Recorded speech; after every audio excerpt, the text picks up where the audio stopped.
ఏంటంటే అనూష్ గారు చెప్పిన దాంట్లో నాకు అర్థమైంది ఏంటంటే పనులు అయితే ఎలాంటి పనులు మనకు తెలుసు ప్రభుత్వాల్లో ఏం పనులు ఎలాంటి పనులు ఎక్కడెక్కడ ఆ పనులు అవ్వో ఇంకా వైసీపీకి బహుశా ఆ ఇన్స్ట్రక్షన్ వచ్చినట్టుంది శేఖర్ రెడ్డి గారు.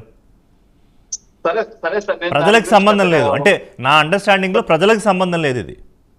సరే సరే సార్, సరే సార్, ప్రజలకు సంబంధం లేదు, వాళ్ళ పర్సెప్షన్ వాళ్ళు చెప్పారు కదా, ప్రజలే తెలుస్తారు వాళ్ళ పర్సెప్షన్ ఏందనేది. దాని గురించి నేను కామెంట్ కూడా చేయదలుచుకోలేదు.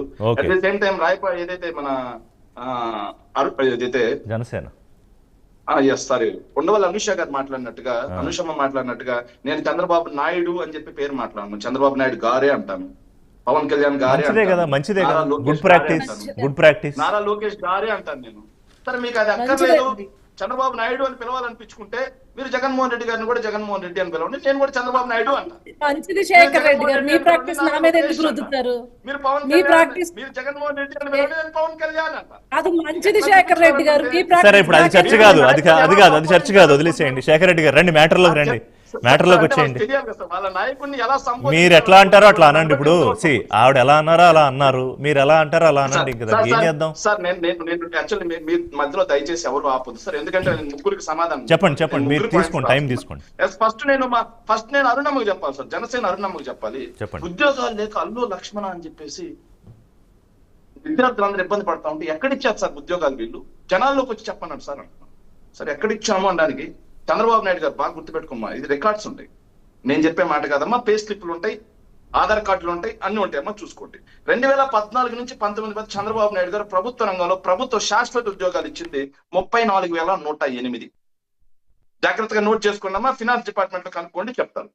కానీ జగన్మోహన్ రెడ్డి గారు అధికారంలోకి వచ్చిన తర్వాత సార్ గ్రూప్ 1 ఉద్యోగాలు 110, గ్రూప్ 2 ఉద్యోగాలు 897, ఎడ్యుకేషన్ డిపార్ట్మెంట్ లో 22,297, డిఎస్సి 1998 మిగిలిపోయి ఉంటాయి, భర్తీ చేసింది 4,534, డిఎస్సి 2008 వాళ్ళకి కూడా భర్తీ చేయలేదు సార్, 2,198, డిఎస్సి 2014 కాంగ్రెస్ పార్టీ పెట్టిపోయింది సార్, అది కూడా 6,100 మేమే చేశాం. ఇక GID department sir 3,788, next special DSC 1,800, పోలీసులు 6,511, మెడికల్ డిపార్ట్మెంట్ 1,247, డాక్టర్స్ సార్. ఇది కాకుండా హోమియోపతి 53, స్టాఫ్ నర్స్ 60,450, అవన్నీ గ్రామ సచివాలయాలు 1,26,000, మిగిలిన చిన్న చిన్న ఉద్యోగాలు 38, మొత్తంగా 2,36,502. ఇవి మేము ప్రభుత్వ రంగంలో శాశ్వత ఉద్యోగాలు మేము కల్పించింది. చంద్రబాబు నాయుడు గారు 32,000. రెండింటికి ఎంత తేడా ఉంది సార్?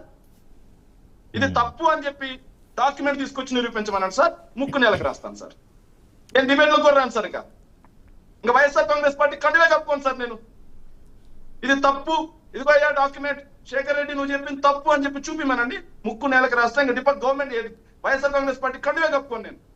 ఇంకో మాట సార్, ఇది వీళ్ళు ఇచ్చిందే సార్, ఇది వీళ్ళు ఇచ్చిందే సార్. ఏంటంటే వీళ్ళు సోషియో ఎకనామిక్ సర్వే అని ఒక సర్వే ఇస్తారు సార్, ఏ గవర్నమెంట్ అయినా ఇవ్వాల్సిందే సార్, వీళ్ళు ఇచ్చిన సర్వేనా సార్? MSME department sir. ఆ లెక్కలన్నీ మధ్యాహ్నం మీ నాయకుడు చెప్పారు సార్. అదే సార్, మరి వీళ్ళు ఇచ్చిన డాక్యుమెంట్ లో మాది మా తప్పు అంటున్నప్పుడు, మాది తప్పు లేదు అంటున్నప్పుడు కాదు లెక్కలు మీ నాయకుడు చెప్పారు, దాని గురించి కాదు, మళ్ళీ మనం లెక్కలు మాట్లాడుకునే టైం లేదు నాకు. పాలసీ కాదు ఒకటి శేఖర్ రెడ్డి గారు మీరే మాట్లాడండి, ఒక 5 నిమిషాలు మీకే టైం ఇస్తాను. కాదు పాలసీ గురించి చెప్పండి నాకు. ఒకటి నెంబర్ 1 నేను అడిగింది, అసెంబ్లీకి పాయింట్ నెంబర్ 1 మీరు రారు, ఓన్లీ ప్రెస్ మీట్లోనే జగన్మోహన్ రెడ్డి గారు మాట్లాడతారు. అసెంబ్లీని బాయ్కాట్ చేస్తారు కానీ ఎమ్మెల్సీ అంటే మండలిని బాయ్కాట్ చేయరు. అక్కడ పాపం మీద బొత్స గారు తంటాలు పడుతున్నారు. ఈ రాజధాని విషయంలో ఏంటి క్లారిటీ? ఇవాళ లోకేష్ కూడా అడిగారా 3 రాజధానులు కట్టుబడి ఉన్నారా? ఎందుకు అడిగానంటే 3 రాజధానులు కట్టుబడి ఉన్నారా, మళ్ళీ నిర్ణయించుకుంటారా, మరి పండుల రవీంద్రబాబు ఇవాళ గోస్ట్ సిటీ అని ఎందుకు అన్నారు? ఇవి చెప్పేసేయండి, ఈ లెక్కలు వద్దు, ఇంక టైం సరిపోదు సార్. రాజధాని విషయంలో ఏంటి అనేది భవిష్యత్తు నిర్ణయిస్తుంది సార్, మీరు చూడబోతున్నారు. ఓకే, రాజధాని విషయంలో మా పార్టీ స్టాండ్ అనేది భవిష్యత్తు నిర్ణయిస్తుంది. అమరావతిని వాళ్ళు ఏ మేర ముందుకు తీసుకెళ్తారు, అమరావతి కోసం ఏ మేర అప్పులు తీసుకొస్తున్నారు, ఏ రూపంలో తీసుకొస్తున్నారు వాటిని సార్. ఈ రోజు మళ్ళీ దారుణం సార్, ప్రజల్ని ఎంత తప్పుదో పట్టించడం అంటే ఈ రోజు మరీ దారుణం. నారా లోకేష్ గారు మాట్లాడిన మాట సార్, నారా లోకేష్ గారు మాట్లాడిన మాట ఏంటంటే కేంద్ర ప్రభుత్వమే గ్రాంట్ గా ఇస్తుంది, 15,000 కోట్ల రూపాయలు వాళ్ళు కట్టుకుంటున్నారని చెప్పారు సార్. మరి కేంద్ర ప్రభుత్వం గ్రాంట్ గా ఇచ్చేటప్పుడు సిఆర్డీఏ కమిషనర్ గారు ఎందుకు సార్ సంతకం పెట్టారు? కేంద్ర ప్రభుత్వం ఓన్లీ గ్యారంటీ అంతే. ఎవరు సార్, ఎవరు గ్యారంటీ?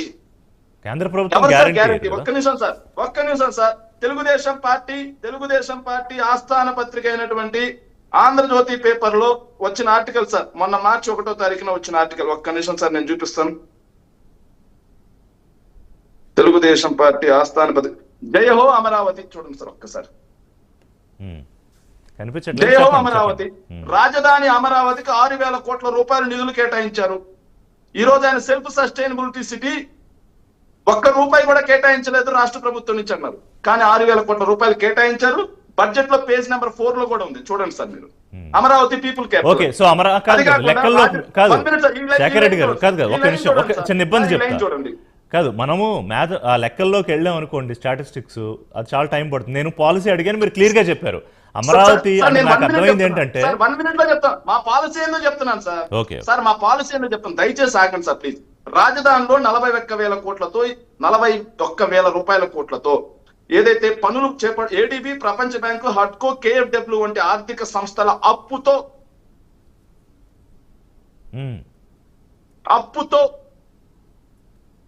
వీళ్ళు ఏదైతే ఆర్థిక బ్యాంకు, ఏదైతే ప్రపంచ బ్యాంకుల దగ్గర నుంచి ఇలాంటి ఆర్థిక సంస్థల నుంచి రాష్ట్ర ప్రభుత్వం అప్పు తీసుకొస్తుంది సార్. ఎస్, మేము అప్పు తీసుకొస్తున్నాం, అమరావతి కట్టడం మా బాధ్యత, దానికోసం మేము అప్పు తీసుకొస్తాం, ఇంకోటి చేస్తాం, మీకు ఎందుకయ్యా అని మాట్లాడండి. దానికి ఒక పద్ధతి ఉంటుంది సార్.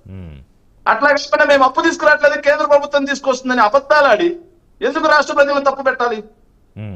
ఇంకో విషయం సార్, నేను కాదు మండలి అసెంబ్లీ చెప్పండి. అక్కడేమో బొత్స గారు ఇబ్బంది పడుతున్నారు పాపం ఆయన, ఇక్కడేమో జగన్మోహన్ రెడ్డి గారు రావట్లేదు సభకి. మండలిలో మాకు ప్రతిపక్ష హోదా ఉంది సార్, మాకు తగిన సమయం దొరుకుతుంది ప్రజా సమస్యలు లేవనెత్తడానికి. ఖచ్చితంగా ప్రతి సమస్యను లేవనెత్తుతున్నాం, ప్రతి సమస్యని ప్రజల ముందు పెడుతున్నాం. ఇక్కడ మీకు టైం ఇస్తానంటున్నారు. నిన్న మీరు విన్నారా?